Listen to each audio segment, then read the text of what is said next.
El suplente, por Philip K. Dick.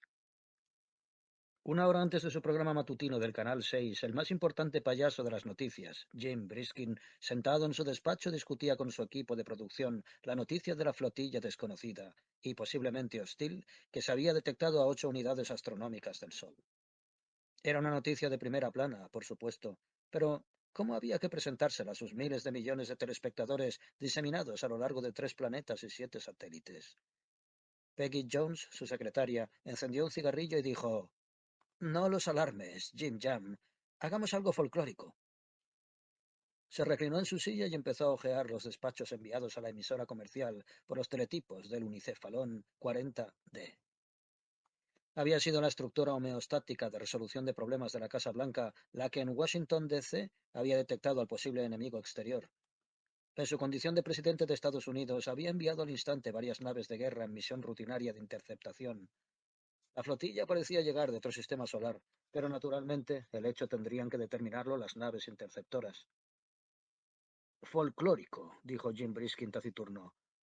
Sonrió y dijo: amigos, miren, finalmente ha ocurrido lo que siempre temimos. La miró.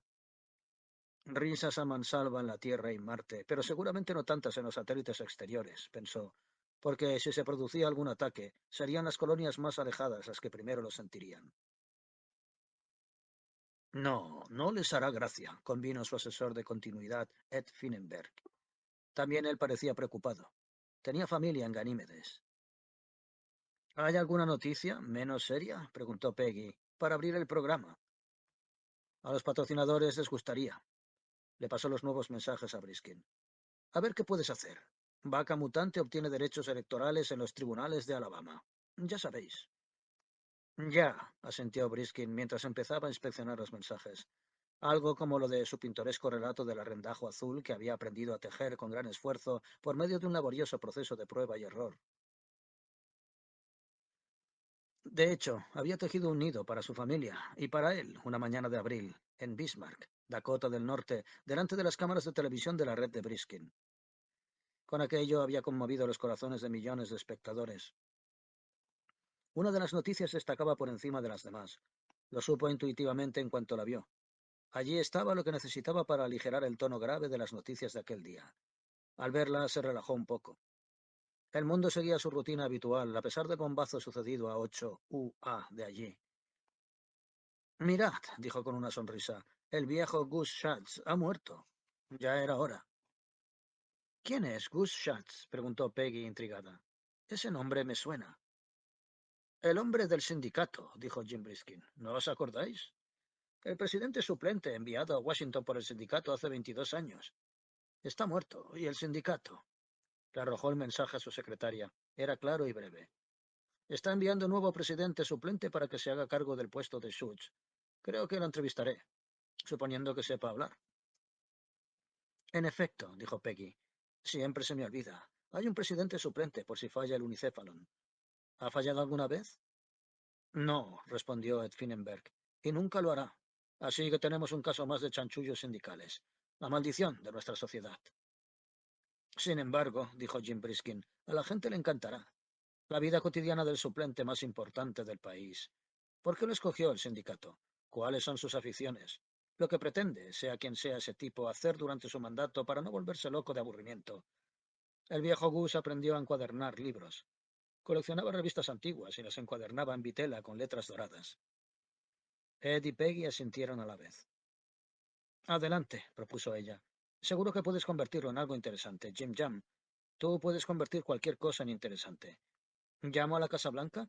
¿Habrá llegado nuestro hombre ya? Probablemente siga en el cuartel general del sindicato en Chicago, dijo Ed. Inténtalo allí. Sindicato de Funcionarios Gubernamentales, División Oriental. Peggy descolgó el teléfono y llamó de inmediato. A las 7 de la mañana, un adormilado Maximilian Fisher empezó a oír ruidos. Levantó la cabeza de la almohada y oyó un creciente revuelo en la cocina. La voz aguda de la patrona y luego unas voces masculinas que no conocía. Aún medio dormido, logró incorporarse desplazando su corpachón con cuidado. No se apresuró. El médico le había dicho que no debía esforzarse debido a la tensión que sufría ya su sobrecargado corazón. Se tomó su tiempo para vestirse. Vendrán a buscar una contribución para uno de los fondos, se dijo. Podría ser, aunque es un poco pronto. No se sentía alarmado. Estoy en buena posición, pensó con firmeza. No hay nada que temer. Con todo cuidado, se abrochó su preciosa camisa de seda rosa y verde, una de sus favoritas. Me da clase, pensó mientras con gran esfuerzo conseguía inclinarse lo bastante para calzarse sus zapatos de piel de ciervo sintética. Hay que reunirse con ellos en pie de igualdad, pensó mientras se alisaba el escaso cabello frente al espejo. Si me presionan demasiado, me quejaré directamente a Pat Nobel, en la oficina de Nueva York. No tengo por qué soportar tonterías, que llevo demasiado tiempo en el sindicato. En el cuarto de al lado una voz berreó. Fisher, ponte la ropa y sal. Tenemos un trabajo para ti y empieza hoy mismo. Un trabajo, pensó Max con sentimientos contradictorios. No sabía si alegrarse o lamentarse. Llevaba un año recaudando fondos para el sindicato, como la mayoría de sus amigos. Bueno, habría que ver. Joder, pensó. Puede que sea un trabajo duro. Puede que tenga que estar todo el rato inclinándome o moviéndome. Abrió la puerta. Escuchad, empezó a decir, pero uno de los funcionarios del sindicato lo cortó en seco. Recoge tus cosas, Fisher. Gus Schatz la ha palmado y tienes que bajar a Washington, D.C. para ocupar su puesto. Te queremos allí antes de que eliminen el puesto y tengamos que ir a la huelga o a los tribunales. Necesitamos a alguien que esté limpio y no dé problemas, ¿entendido? Una transición tan suave que ni se enteren. Max preguntó inmediatamente, ¿cuánto pagan? El miembro del sindicato lo fulminó con la mirada y dijo, como si tuvieras elección. Te han escogido. ¿Quieres que te cortemos el acceso a los fondos? ¿Quieres tener que buscarte un trabajo a tu edad? Venga, protestó Max. No querrás que descuelgue el teléfono y llame a Pat Nobel. Los agentes del sindicato habían empezado a recoger cosas por todo el apartamento. Te ayudaremos a hacer la maleta. Pat quiere que estés en la Casa Blanca a las 10 de la mañana. Pat, repitió Max. Lo había vendido. Los agentes del sindicato sonrieron mientras empezaban a bajar maletas de lo alto de un armario. Al poco rato, estaban cruzando las llanuras del medio oeste en monorraíl. Maximilian Fisher, de mal humor, veía pasar el paisaje. No hablaba con los hombres que lo flanqueaban, prefería darle vueltas a lo que estaba pasando. ¿Qué recordaba sobre el puesto de suplente más importante del país? Empezaba a las 8 de la mañana. Recordaba haberlo leído. Y la Casa Blanca estaba constantemente llena de turistas que querían ver al unicéfalo en 40D, especialmente niños. Y él detestaba a los niños porque siempre estaban burlándose de él por su peso. Joder, tendría que aguantarlos por millones. Era una de las obligaciones del cargo. Por ley tenía que estar a menos de 100 metros del unicéfalo en 40D en todo momento, de día y de noche. O eran 50 metros. En cualquier caso, era prácticamente encima, por si el sistema homeostático de resolución de problemas llegaba a fallar. Quizá debería prepararme un poco, pensó. Hacer un curso de administración gubernamental, por si acaso. Se volvió hacia el miembro del sindicato que tenía a la derecha y le dijo, escucha, compañero, ¿este trabajo que me habéis buscado me otorga algún poder? O sea, puedo... Es un trabajo del sindicato como cualquier otro, respondió el tipo con hastío. Te sientas, esperas. ¿Tanto tiempo llevas sin trabajar que no te acuerdas? Se echó a reír y le dio un codazo a su compañero. Oye, aquí el amigo Fisher quiere saber qué autoridad le otorga el cargo. Ambos hombres se echaron a reír. Te diría una cosa, Fisher, dijo arrastrando las palabras. Cuando estés allí, instalado en la Casa Blanca, cuando ya te hayan dado cama y silla y tengas las comidas, la colada y las horas de televisión programadas, puedes acercarte al unicéfalo en 40D y, no sé, echarte a llorar, ya sabes, hasta que se fije en ti. Vale, murmuró Max. Y luego, continuó el hombre, puedes decirle, unicéfalon, escucha, soy tu colega. Tú me rascas la espalda y yo te rasco la tuya. Pásame un decreto y... ¿Pero qué puede hacer él a cambio? Preguntó el otro hombre del sindicato. Divertirlo. Puedes contarle la historia de tu vida, cómo saliste de la pobreza y la oscuridad y te educaste viendo la televisión 7 días a la semana, hasta que finalmente, adivina lo que pasó. Llegaste a la cumbre. Conseguiste el puesto de... Se echó a reír. Presidente suplente. Maximilian, ruborizado, no dijo nada y siguió contemplando el paisaje por la ventanilla del monorraíl. Una vez en la Casa Blanca, llevaron a Maximilian Fisher a una pequeña habitación. Allí había vivido Gus hasta su muerte, y aunque se habían llevado sus viejas revistas de coches, aún quedaban algunas fotografías colgadas de las paredes. Un Volvo S-122 de 1963, un Peugeot 403 de 1957 y otros coches clásicos de eras pretéritas. Sobre una estantería, Max vio un modelo en plástico de un Studebaker Starlight de 1950, recreado hasta el último detalle con absoluta perfección. Es lo que estaba haciendo cuando la palmó, le dijo a Max uno de sus acompañantes mientras dejaba su maleta en el suelo. Lo sabía todo sobre esos antiguos coches sin turbinas, hasta el último detalle inútil. Max asintió. ¿Tienes alguna idea de lo que vas a hacer?, le preguntó el hombre. Pues no, dijo Max. ¿Cómo quieres que me haya decidido tan deprisa? Dame un poco de tiempo. Agarró el Studebaker Starlight y examinó su parte inferior con desgana. Sintió el deseo de aplastar la maqueta. La dejó donde estaba y dio media vuelta. Podrías hacer pelotas con cinta de goma, le dijo el otro. ¿Cómo?, preguntó Max. El suplente anterior, a Gus, Louis no sé qué, coleccionaba cinta de goma y se dedicó a hacer una pelota con ella. Cuando murió era tan grande como una casa. No me acuerdo cómo se llama, pero se conserva en el Smithsonian. Hubo un revuelo en el pasillo. Una recepcionista de la Casa Blanca, una mujer de mediana edad vestida de manera austera, asomó la cabeza por la puerta y dijo: Señor presidente, ha venido un presentador de televisión. Quiere entrevistarlo. Trate de acabar lo antes posible porque hoy tenemos varias visitas programadas y queremos que acuda a todas. Muy bien, dijo Max. Se volvió hacia el presentador. Era Jim Jam Briskin, el más importante payaso televisivo del momento. ¿Quería verme?, preguntó con voz vacilante. O sea, ¿seguro que quiere entrevistarme a mí? No se le ocurría qué podía encontrar Briskin de interesante en él. Extendió la mano y añadió: El cuarto es mío, pero las maquetas y las fotografías no. Eran de Gus. No puedo contarle nada sobre ellas. Briskin llevaba la clásica peluca roja de presentador de televisión que le otorgaba la misma apariencia extraña que las cámaras mostraban también. Era mayor de lo que aparentaba en televisión, pero tenía la misma sonrisa amistosa y natural que encandilaba al público. Era su enseña de informalidad, de buen tipo, de hombre templado, pero dotado también de un humor cáustico en caso necesario. Briskin era el tipo de hombre que... Bueno, reflexionó Max, es el tipo de hombre que a nadie le importaría que se casara con tu hermana. Se estrecharon la mano. Está usted en directo, señor Fisher, dijo Briskin, o debería decir señor presidente. Aquí Jim Jam. Quisiera hacer unas preguntas para los miles de millones de telespectadores que están viéndonos en este momento desde todos los rincones de este apartado sistema solar nuestro. ¿Cómo se siente al pensar que si el unicéfalo 40D fallara, aunque solo fuese un momento, se vería usted catapultado al cargo más importante que ha recaído nunca sobre ser humano alguno, el de presidente real y no suplente de Estados Unidos? ¿Le quita el sueño esta idea? Sonrió.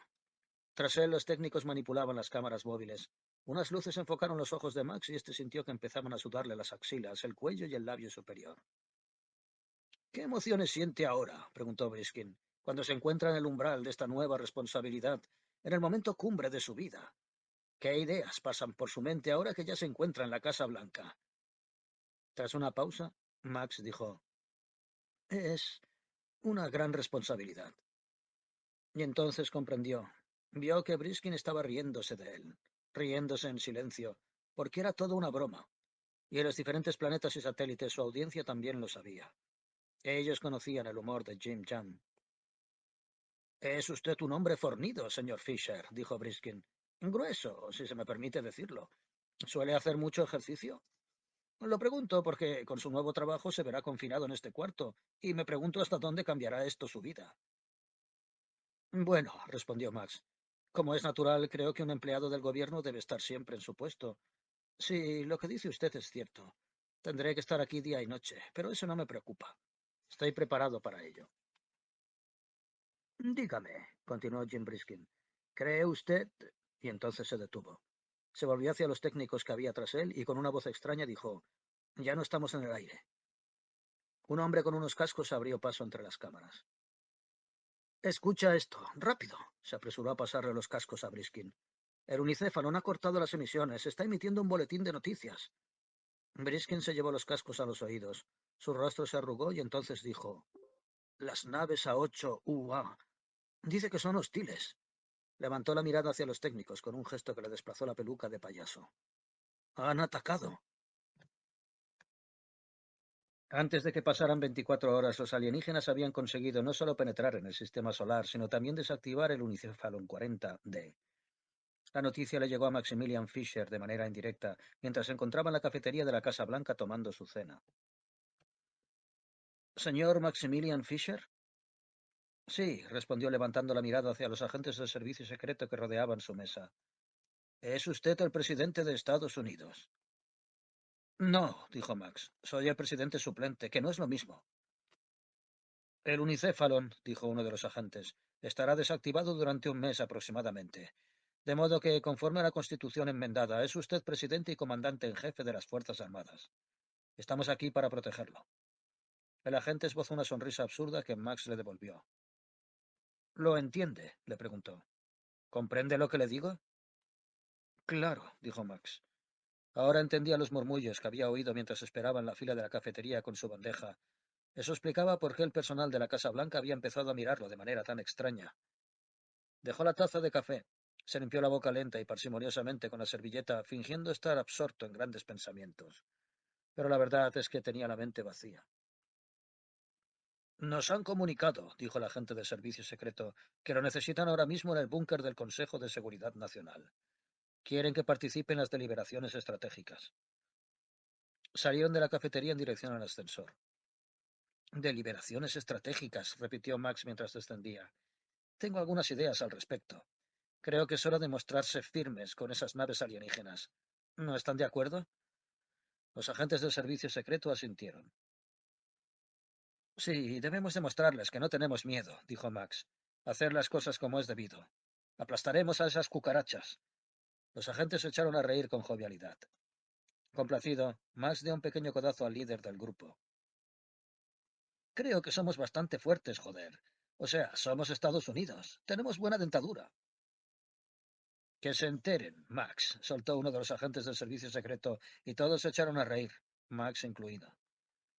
Al salir del ascensor los detuvo un hombre alto y elegantemente vestido que dijo con voz nerviosa: Señor presidente, soy Jonathan Kirk, secretario de prensa de la Casa Blanca. Creo que antes de reunirse con el Consejo de Seguridad Nacional debe dirigirse a la nación en esta hora de gran peligro. La opinión pública quiere saber cómo es su nuevo líder. Le ofreció un papel. Este es un discurso redactado por la Junta de Asesores Políticos. Expresa su tonterías, replicó Max, mientras se lo devolvía sin echarle un solo vistazo. El presidente soy yo, no usted. Kirk, Burke, Shirk. Dígame, ¿dónde está el micrófono? Que yo me encargaré del discurso. O tráigame a Pat Nobel. Seguro que tiene algunas buenas ideas. Y entonces se acordó de que Pat lo había vendido. Había sido él quien lo había metido en aquello. No, olvídese de él, dijo. Lléveme hasta el micrófono. En un momento de crisis, dijo Kirk con voz chirriante. Claro, repuso Max. Así que déjeme solo. No me moleste, y yo no le molestaré a usted. ¿Le parece? Le dio unas cordiales palmaditas en la espalda. Será lo mejor para los dos. En ese momento apareció un grupo de personas con cámaras portátiles y focos. Entre ellos en el centro estaba Jim Jam y su equipo. Jim Jam! Gritó. Mira, ahora soy el presidente. Jim Briskin se acercó a él con aire flemático. No voy a hacer ninguna pelota de cinta, dijo Max. Ni maquetas, ni nada de eso. Le estrechó vigorosamente la mano a Briskin. Gracias, dijo Max. Por su enhorabuena. Enhorabuena, dijo Briskin en voz baja. Gracias, dijo Maximilian, y le apretó la mano hasta hacer crujir los nudillos. Como es natural, más tarde o más temprano volverán a arreglar ese trasto, y yo volveré al puesto de suplente, pero les dedicó una sonrisa de regocijo a todos ellos. El pasillo estaba abarrotado de gente de toda condición, de periodistas televisivos a personal de la Casa Blanca, pasando por oficiales del ejército y agentes del servicio secreto. Tiene usted una gran responsabilidad, señor Fisher, dijo Briskin. Sí, asintió Max. Algo en los ojos de Briskin decía, y me pregunto si podrá soportarlo. Me pregunto si es el hombre adecuado para ostentar ese poder. Claro que puedo, declaró Max al micrófono de Briskin para que pudiera oírlo toda la audiencia de este. Posiblemente, dijo Jim Briskin con expresión de duda. He dejado de caerle bien, dijo Max. ¿Cómo es eso? Briskin no dijo nada, pero sus ojos echaban chispas. Escuche, dijo Max. Ahora soy presidente. Puedo clausurar su estúpida cadena. Puedo enviar al FBI cuando me plazca. Para su información, en este preciso momento relevo al fiscal general de Estados Unidos, sea quien sea, para reemplazarlo por alguien de mi confianza. Ya veo, dijo Briskin. Y en ese momento su desconfianza empezó a desaparecer, reemplazada por una especie de convicción que Max no pudo entender. Sí, dijo Briskin. Tiene usted la autoridad para hacerlo, ¿verdad? Si es que realmente es el presidente. Cuidado, dijo Max. No es usted nadie, comparado conmigo, Briskin, a pesar de su audiencia. Entonces le dio la espalda a las cámaras y atravesó la puerta en dirección al búnker del Consejo de Seguridad Nacional. Horas más tarde, a primera hora de la mañana, en el búnker subterráneo del Consejo de Seguridad Nacional, un Maximilian Fischer adormilado escuchaba las últimas noticias emitidas por la televisión del fondo de la habitación. Los servicios de inteligencia habían detectado la llegada de 30 naves más al sistema. Se creía que ya eran 70. Estaban siguiendo por separado a cada una de ellas. Pero no bastaba con eso, y Max lo sabía.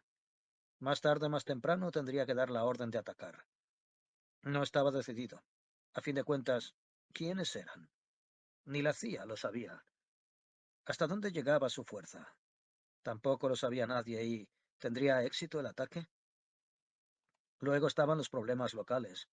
El unicéfalon había ejercido un estricto control sobre la economía, potenciando las áreas necesarias, reduciendo impuestos y controlando los tipos de interés, pero todo esto se había venido abajo en el mismo momento en que habían desactivado el sistema de resolución de problemas. Joder, pensó Max acongojado. ¿Qué sé yo sobre el paro? O sea, ¿cómo puedo decidir qué fábricas deben reabrir y dónde? Se volvió hacia el general Tompkins, jefe de la Junta de Jefes de Estado Mayor, quien, sentado a su lado, examinaba un informe sobre el despliegue táctico que defendía la Tierra. Todas las naves están preparadas, ¿no? Le preguntó. Sí, señor presidente, respondió el general Tompkins. Max se encogió por dentro, pero el general no parecía haberlo dicho de manera irónica. Su tono había sido respetuoso. Muy bien, murmuró. Me alegro de oírlo. Y tenemos el escudo de misiles preparado, ¿no? Esta vez no hay grietas, como la que aprovechó aquella nave para destruir el Nucéfalon. No quiero que eso se repita. Estamos en DEFCON 1, dijo el general Tompkins. En guerra total desde las 6, hora local. ¿Y las naves estratégicas? Hacía poco que se había enterado que este era el eufemismo para designar su fuerza de ataque. Podemos organizar un ataque en cualquier momento, dijo el general Tompkins, mientras dirigía una mirada de soslayo por toda la mesa para recabar la conformidad de sus colegas. Podemos encargarnos de cada uno de los 70 invasores que han interrumpido en el sistema. Con un gemido, Max dijo, ¿alguien tiene un poco de bicarbonato? El asunto entero lo deprimía. ¿Qué cantidad de trabajo? Pensó. Condenada agitación. ¿Por qué no les decimos a esos capullos que se larguen del sistema sin más? O sea, ¿de verdad es necesario entrar en guerra? ¿Quién sabe lo que harán como represalia? Con las formas de vida no humanas nunca se sabe. ¿Son tan poco fiables?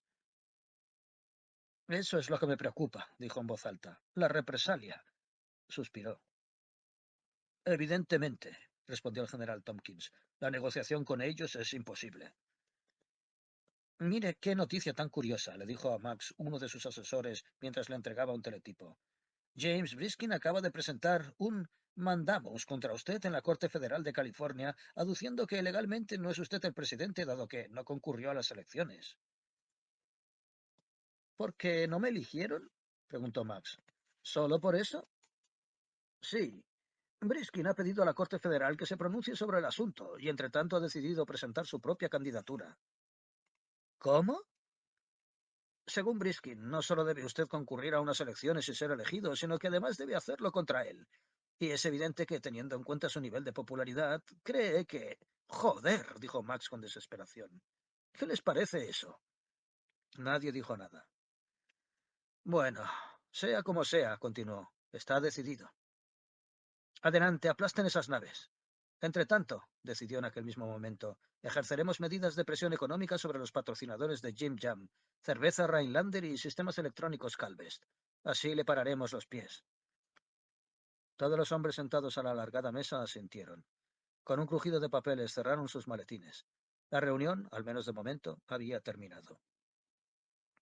Cuenta con una ventaja injusta, se dijo Max. ¿Cómo quiere que concurra a unas elecciones cuando él es una estrella de la televisión y yo no? No es justo. No pienso permitirlo. Que se presente, si quiere, decidió. No le servirá de nada. No me vencerá, porque no vivirá para hacerlo. Una semana antes de las elecciones, Tescan, la agencia de sondeos interplanetarios, publicó los resultados de sus últimas encuestas. Al leerlos, Maximilian Fisher sintió que su ánimo terminaba de ensombrecerse. Mira esto, le dijo a su primo Leon Lett, el abogado al que poco tiempo antes había nombrado fiscal general. Le arrojó el informe. Los resultados eran muy elocuentes. En las elecciones, Briskin lo derrotaría fácil y contundentemente. ¿Cómo es posible? Preguntó Lett.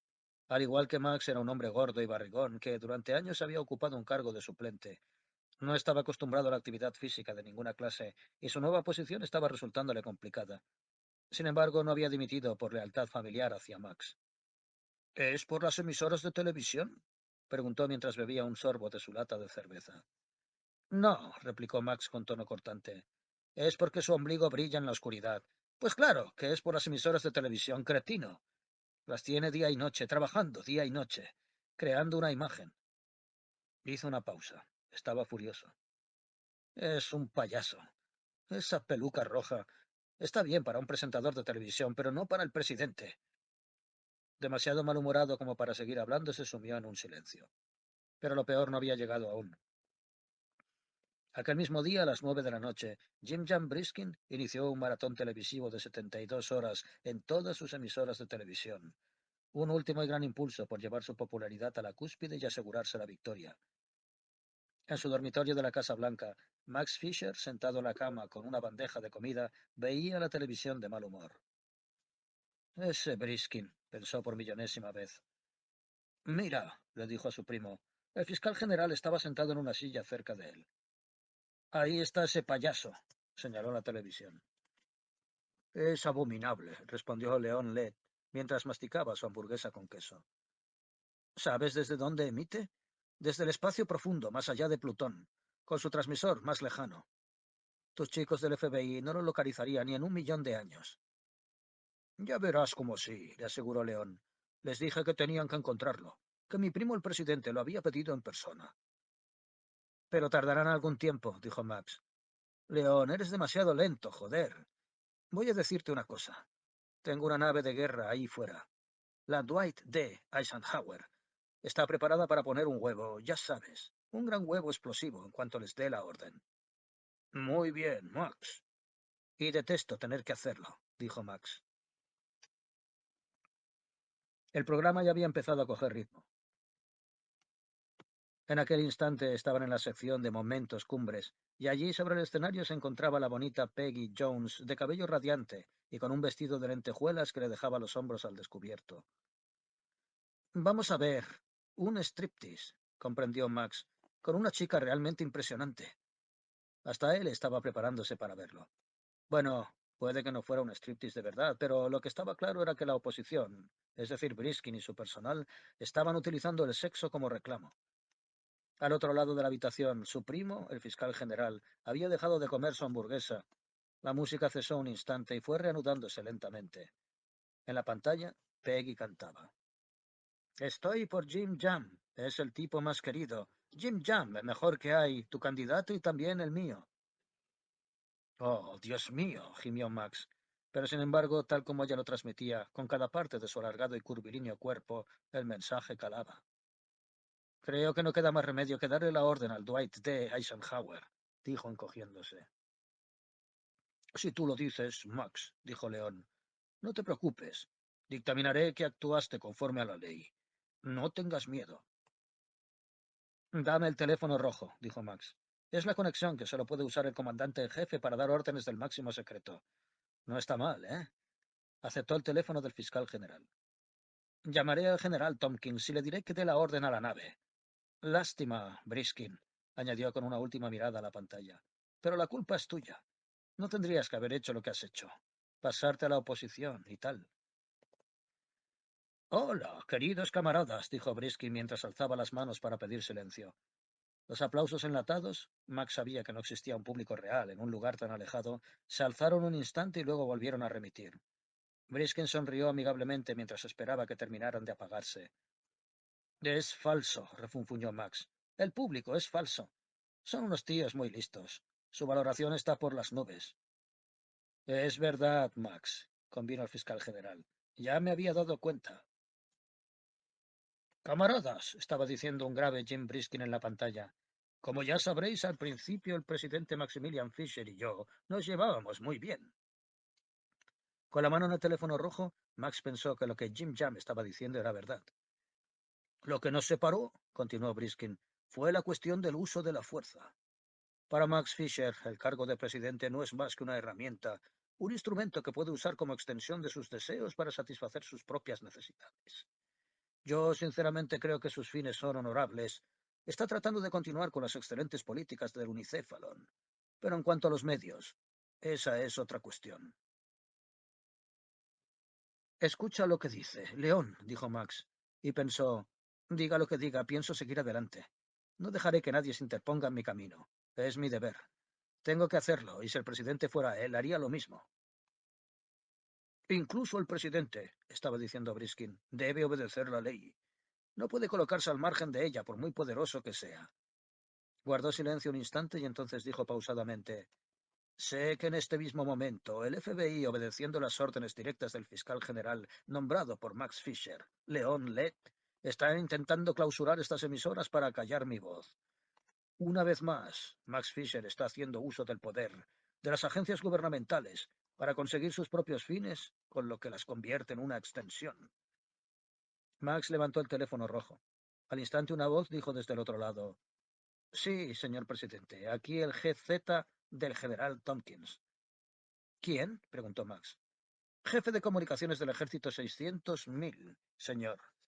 A bordo de la Dwight D. Eisenhower, recibiendo una transmisión codificada desde la estación militar de Plutón. Ah, sí, dijo Max asintiendo. Escuchen, amigos, quiero que estén muy atentos a mis instrucciones. Tapó el auricular con la mano. León, dijo a su primo, que se había terminado la hamburguesa y estaba tomándose un batido de fresa. ¿Cómo lo hago? O sea, Briskin está diciendo la verdad. Dale la orden a Tompkins, dijo León. Eructó y se dio un golpecito con el puño en el pecho. Perdón. En la pantalla, Jim Briskin dijo, creo que hasta es posible que esté arriesgando la vida al hablar con ustedes, porque debemos afrontarlo. Tenemos un presidente al que no le importaría recurrir al asesinato para alcanzar sus objetivos. Esas son las prácticas políticas de un tirano, y eso es lo que estamos viendo nacer. Una tiranía en sustitución del gobierno racional y desinteresado del sistema de resolución de problemas unicéfalo 40D, diseñado, construido y activado por las mentes más brillantes que jamás han existido. Mentes dedicadas a la preservación de todo lo que de nuestra tradición merece ser preservado. Y la transición de este sistema a una tiranía personal es como mínimo un suceso realmente triste. Ya no puedo hacerlo, dijo Max en voz baja. ¿Por qué? Preguntó León. ¿No lo has oído? Está hablando de mí. Ese tirano soy yo. Qué triste. Colgó el teléfono. He esperado demasiado. Me cuesta decir esto, continuó. Pero, maldita sea, si lo hiciera demostraría que tiene razón. De todos modos, ya sé que tiene razón, pensó. ¿Pero lo saben ellos? ¿Lo sabe la opinión pública? No puedo dejar que lo averigüen. Es necesario que respeten a su presidente, que lo honren. No me extraña que salga tan mal parado en las encuestas de Telscan, ni que Jim Briskin decidiera presentarse en cuanto se enteró de que iba a ocupar el cargo. Lo saben. Lo perciben. Perciben que Jim Jam está diciendo la verdad. No doy la talla como presidente. No soy digno del cargo. Escucha, León, dijo. De todos modos voy a acabar con Briskin. Será mi último acto oficial. Descolgó el teléfono rojo. Ordenaré que lo borren del mapa y luego que sea presidente cualquier otro. El que decida el pueblo. Hasta Pat Nobel, o tú mismo, me da igual. Se llevó el auricular a la oreja. JC, dijo alzando la voz. Venga, responde. Y le dijo a su primo, déjame un poco de batido. De hecho, es medio mío. Claro, Max, respondió León con decisión. ¿No hay nadie ahí? Dijo Max al teléfono. Esperó. El aparato continuó mudo. Aquí pasa algo, le dijo a León. Las comunicaciones han fallado. Seguro que han sido otra vez los alienígenas. Y entonces se fijó en la pantalla de televisión. Estaba negra. ¿Qué pasa? Dijo. ¿Por qué me están haciendo esto? ¿Quién lo está haciendo? Miró a su alrededor asustado. No lo entiendo. León siguió tomándose estoicamente su batido, con un encogimiento de hombros como única respuesta, pero su rostro rollizo había empalidecido. Es demasiado tarde, dijo Max. Por alguna razón, es demasiado tarde. Colgó lentamente. Tengo enemigos, León, más poderosos que tú y que yo, y ni siquiera sé quiénes son. Permaneció en silencio, sentado frente a la negra y muda pantalla, esperando. De improviso, los altavoces de la televisión dijeron: Boletín de noticias pseudo-automático. Esperen, por favor. Y volvió a hacerse el silencio. Jim Briskin miró de reojo a Ed Finnenberg y Peggy y aguardó. Camaradas, ciudadanos de Estados Unidos, dijo al momento una voz plana desde los altavoces. El interregno ha terminado y la situación ha vuelto a la normalidad. Mientras iba hablando aparecían palabras en la pantalla. Una cinta impresa que se deslizaba lentamente frente a las cámaras de televisión en Washington, D.C. El unicéfalo 40D se había introducido en la emisión de la manera habitual, interrumpiendo el programa, que era su derecho tradicional. Aquella voz era el órgano de comunicación de la estructura homeostática. La campaña electoral queda cancelada, dijo. Este es el punto 1. El presidente suplente Maximilian Fischer ha sido degradado. Este es el punto 2. Punto 3. Estamos en guerra con los alienígenas que han invadido nuestro sistema. Punto 4. James Briskin, quien estaba hablándoles en este momento, se acabó, comprendió Jim Briskin. En sus auriculares la voz impersonal y monocorde continuó. Punto 4. Jane Briskin, quien estaba hablándoles en este momento, deberá poner fin a sus actividades y recibirá un mandamus en el que se le pedirá que exponga las razones para que se le permita continuar con su actividad política.